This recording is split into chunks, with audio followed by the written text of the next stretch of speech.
White Pony Productions presents 3D Portal Adventure, a cross-time cafe tale. Featuring Addie as Lady Beth, Shatul88 as Cat Dude, Makey Antia as Tiger T, Fetid as the captain, with Asclepius as the narrator and crew. Lady Beth and White Pony are the creations of Scudder, White Pony, Kidwell. All other characters come from their players at the Crosstime Cafe. http://whiteponyproductions.com. Produced and edited by Asclepius. All right, gentlemen. The main problem is getting her ladyship aboard while overcoming our weight limitations. Her ladyship will not allow me to throw either of you overboard, so I suggest we stow her armor and a couple crates of my cargo on that sky island ahead. We can come back for it after her ladyship has finished her reasons for being here. I don't leave cargo behind for just anyone. Which leaves us with the next problem. As a unicorn, especially a guardian, she will refuse any offer of assistance. However, I suspect in her current state, she's exhausted and unable to continue. Do either of you know where unicorns get their strength? Their unlimited power? Starlight. But there's one other source that will always supercharge a unicorn: unconditional love. Give freely, expect nothing in return, and our ladyship will become a force to be reckoned with. Nothing, I repeat nothing, will be able to stop our lady. Do I have your understanding? Yes, Captain, understood. Oh, by the way, Captain, once we do make anchor, do you mind if Tiger T and I are the first ones ashore? And we will need a blanket or a sheet. And respectfully, Captain, I am not comfortable with the idea of leaving her armor behind, especially if she is facing the potential for aggressive negotiations. I don't like forfeiting any advantage, especially hers. I feel reasonably certain that those little swivel guns on your poop deck aren't just there for decoration. I have an idea for weight, some magic use of mine, but it's an imperfect solution that may cause more problems than it solves. I should get her ladyship's permission before attempting it. Yes. Yes, you do, Captain. Be assured that we really, really like her and just want her to be secure and healthy, Captain. But that is also why I have agreed with CD. Leaving her armor behind isn't a good idea. I do have my towel with me, CD. Tiger T reminds the Cat Dude. I will give it to her wrapped around herself. Maybe a group hug would do the trick. Just kidding, of course. I know our Lady Beth likes to keep some personal space. Captain, portside wing stowed, preparing to moor the ship. Gentlemen, although I admire your concern for our ladyship's dignity, you still forget that she's a unicorn.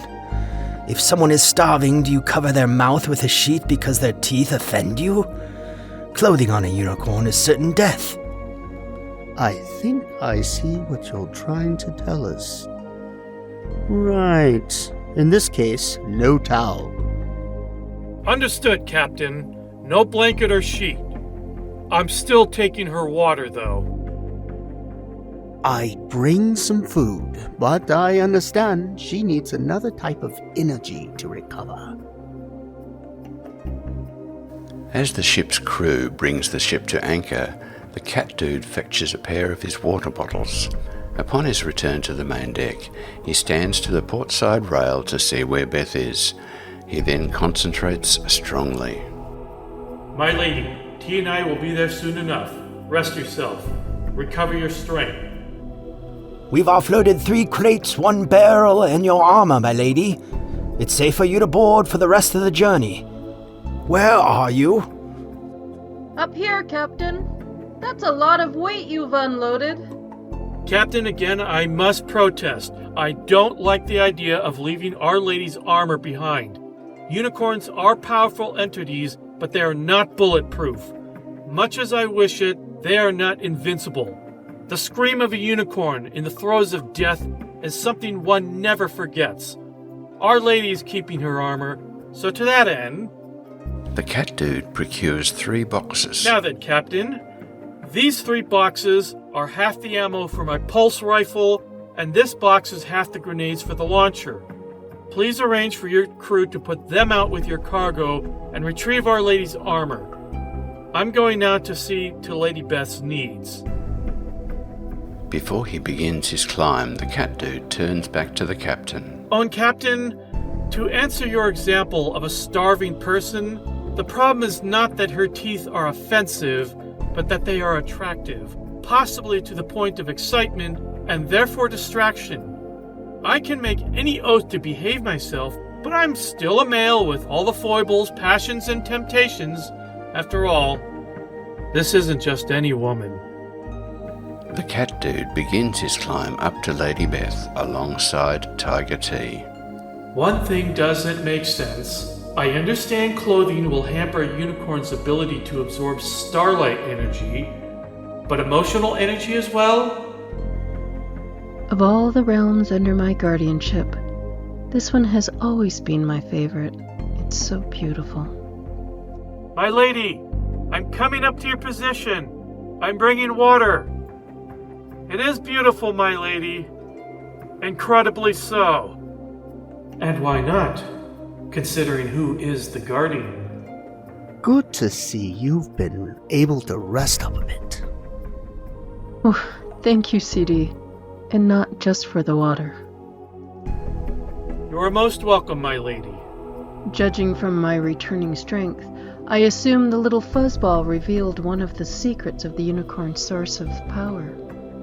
Oh, the captain?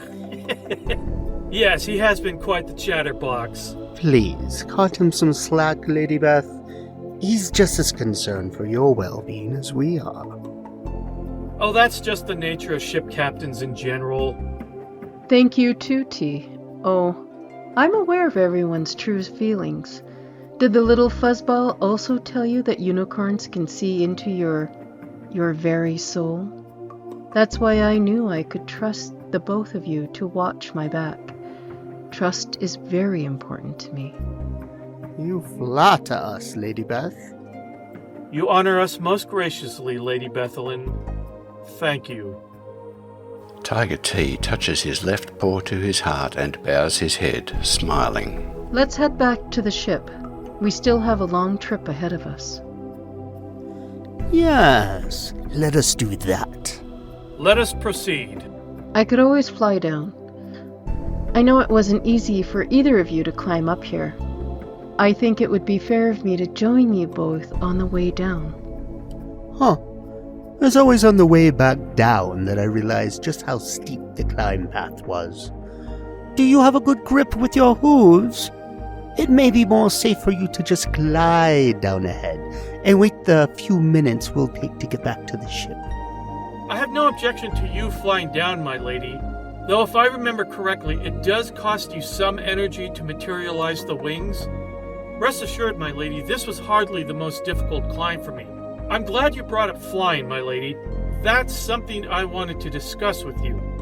Not everyone needs wings to fly. I can use magic to do so, but being high-level magic, the mana cost is considerable. I can fly for about 10 minutes, but then it takes 20 minutes of rest to restore full mana capacity. Also, after 8 hours of continuous magic use, I would need 8 hours of bed rest. Would that rotation be helpful to you?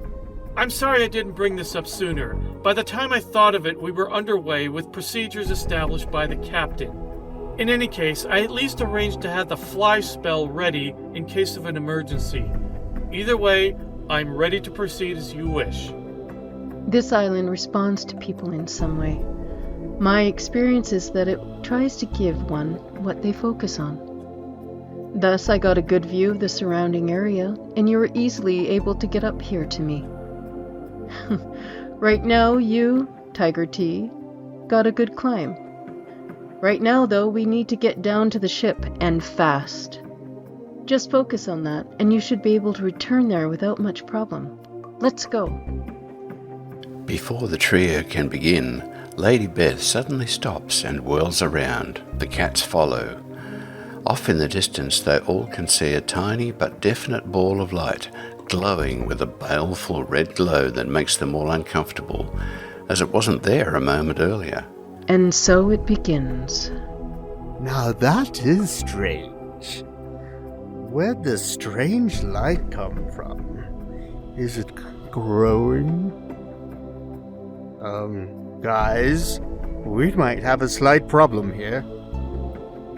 Yes, it is. You'll get no argument from me, Tig. I've got a bad feeling about this. My lady, as soon as we get down to where the ship is moored, I wonder if that would not be a good time to test Mr. McClaw's transceiver device, just to be sure it will work here. Lady Beth sends the felines to begin their descent down to the ship, while she lingers behind to study this intrusive light. Stay tuned for more exciting episodes. Music is by Smart Sound, and full production notes can be viewed at advertiseradio.rocks/production notes.